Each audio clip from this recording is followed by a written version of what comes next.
India Australia BGT సిరీస్లో భాగంగా 1996 నుండి 2023 వరకు మొత్తం 16 సార్లు తలపడ్డాయి.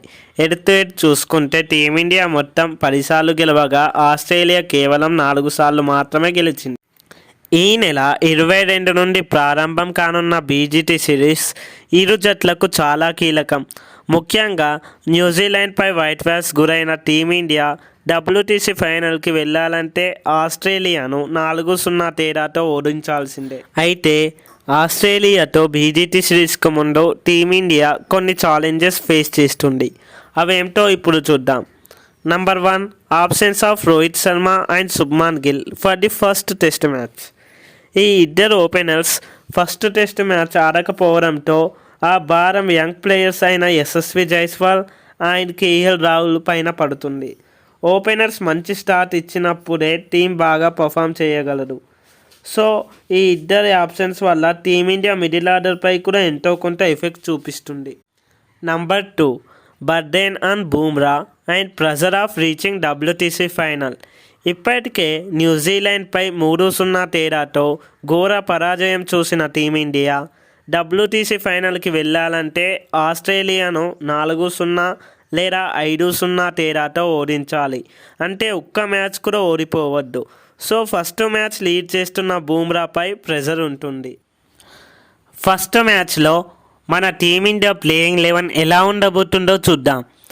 సో ఈ మ్యాచ్ కోసం అయితే ఓపెనర్స్గా ఉన్న రోహిత్ శర్మ, శుభ్మన్ గిల్ అయితే ఆడకపోవడంతో వాళ్ళ ప్లేస్లో యశస్వి జైస్వాల్ అండ్ కేఎల్ రాహుల్ ఆడే ఛాన్సెస్ ఎక్కువగా ఉన్నాయి. అలానే థర్డ్ పొజిషన్లో పడిక్కల్, ఫోర్త్ పొజిషన్లో కోహ్లీ, ఫిఫ్త్ పొజిషన్లో రిషబ్ పంత్, సిక్స్త్ పొజిషన్లో ధ్రువ్ జురేల్, సెవెంత్ పొజిషన్లో జడేజా, ఎయిత్ పొజిషన్లో నితీష్ కుమార్ రెడ్డి, నైన్త్ పొజిషన్లో అశ్విన్, 10th పొజిషన్లో సిరాజ్, 11th పొజిషన్లో బూమ్రా ఆడే అవకాశం ఎక్కువ.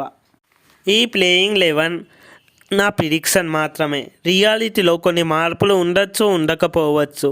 మరి మీరు టీమిండియా ప్లేయింగ్ 11ని ప్రిడిక్ట్ చేసి కామెంట్లో చెప్పండి. చూద్దాం ఎవరు కరెక్ట్గా ప్రిడిక్ట్ చేస్తారో. కరెక్ట్గా ప్రిడిక్ట్ చేసిన వారికి ఒక సర్ప్రైజ్ ఉంది. So let's back to the video.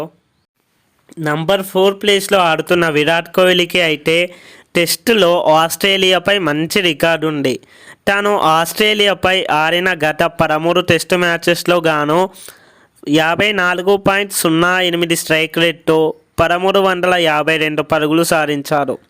ఈ స్టాట్స్ చూస్తేనే అర్థమవుతుంది కోహ్లీ ఇండియాకి ఎంత ఇంపార్టెంట్ ప్లేయర్ అని. అలానే టీమిండియాకి కలిసొచ్చే మరో విషయం ఏంటంటే రిషబ్ పంత్ రీసెంట్ పర్ఫార్మెన్స్.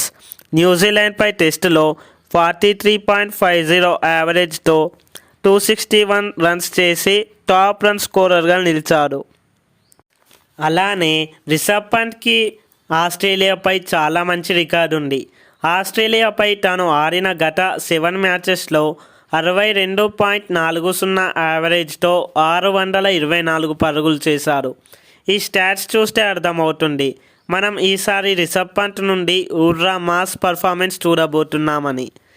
ఒకవేళ మన తెలుగు ప్లేయర్ నితీష్ కుమార్ రెడ్డి డెబ్యూట్ చేస్తే తన నుండి కూడా ఒక మంచి పర్ఫార్మెన్స్ ఎక్స్పెక్ట్ చేయొచ్చు. సో ఇది గాయ్స్ వీడియో. ఈ వీడియోపై మీ అభిప్రాయాన్ని కామెంట్ రూపంలో తెలియజేయండి. అలానే సబ్స్క్రైబ్ చేయడం మాత్రం మర్చిపోవద్దు. మళ్ళీ మరో వీడియోతో కలుద్దాం. అంతవరకు చూస్తూనే ఉండండి. Thanks for watching. జై హింద్.